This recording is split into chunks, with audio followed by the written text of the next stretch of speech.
नमस्कार। आज हम इतिहास के पन्नों से एक ऐसी कहानी की बात करेंगे जो हैरान करने वाली तो है ही, पर साथ ही बहुत शक्तिशाली भी है। ये कहानी है अन्याय, सम्मान और एक विद्रोह की। हम बात कर रहे हैं केरल के ब्रेस्ट टैक्स के बारे में। तो चलिए इसके बारे में और जानते हैं। जरा एक पल के लिए सोचिए, क्या आप एक ऐसे समाज की कल्पना कर सकते हैं जहां महिलाओं को अपने शरीर को ढकने के लिए, मतलब अपनी इज्जत और सम्मान को बनाए रखने के लिए टैक्स देना पड़ता था? सुनने में ये सवाल जितना अजीब लगता है ना, इसका सच उससे कहीं ज्यादा भयानक था।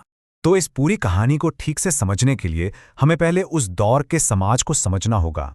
आखिर वो कौन सी क्रूर प्रथा थी जिसने इतने बड़े विद्रोह को जन्म दिया।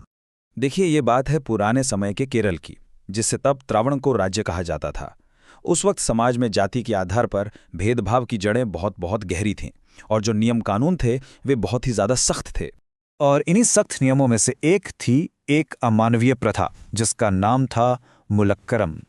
ये एक टैक्स था, एक ऐसा टैक्स जो तथाकथित निचली जातियों की महिलाओं को अपने शरीर का ऊपरी हिस्सा ढकने के लिए चुकाना पड़ता था। सोचिए, अपनी गरिमा को बचाने के लिए टैक्स देना, ये तो सीधे सीधे उनके सम्मान पर एक हमला था। पर कहते हैं ना, जब अन्याय हद से गुजर जाता है तो कोई ना कोई आवाज़ तो उठती ही है। और इस कहानी में वो आवाज़ थी नंगेली की। इस पूरी दमनकारी व्यवस्था के बीच में एक अकेली साधारण सी महिला ने वो कर दिखाने की हिम्मत की जिसके बारे में कोई सोच भी नहीं सकता था। उसने फैसला किया कि वो इस अपमानजनक टैक्स के खिलाफ खड़ी होगी। और उस साहसी महिला का नाम था नंगेली, एक ऐसा नाम जो आज भी हिम्मत और बलिदान की मिसाल माना जाता है।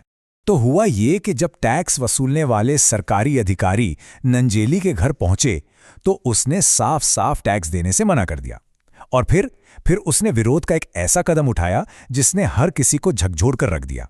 उसने अपने ही स्तन काट कर केले के पत्ते पर रखकर उन अधिकारियों के सामने पेश कर दिए।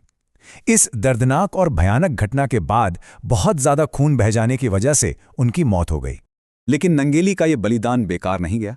उनकी इस कुर्बानी ने एक ऐसी चिंगारी जलाई जिसकी आग पूरे त्रावणकोर राज्य में फैल गई। ये सिर्फ एक महिला की मौत नहीं थी, ये उस जालिम व्यवस्था के खिलाफ एक खुला ऐलाने जंग था। इस एक घटना ने लोगों के अंदर दबे हुए सारे गुस्से को जैसे बाहर निकाल दिया। नंगेली के इस कदम का असर भी फौरन देखने को मिला। लोगों का गुस्सा भड़क उठा और हर तरफ विरोध प्रदर्शन होने लगे। माहौल में इतना तनाव और दबाव बढ़ गया कि आखिरकार त्रावणकोर के राजा को ये अमानवीय मुलक्करम टैक्स खत्म करना ही पड़ा। अच्छा, अब इस कहानी का एक और पहलू है जिस पर बात करना जरूरी है।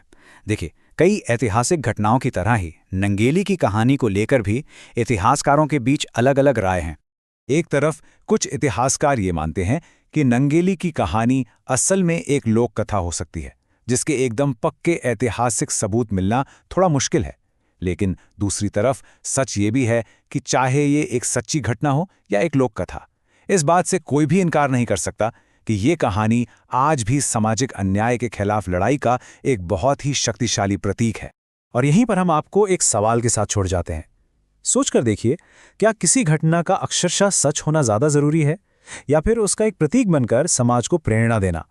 ये सोचने वाली बात है कि कैसे एक कहानी पूरे इतिहास को एक नया आकार दे सकती है।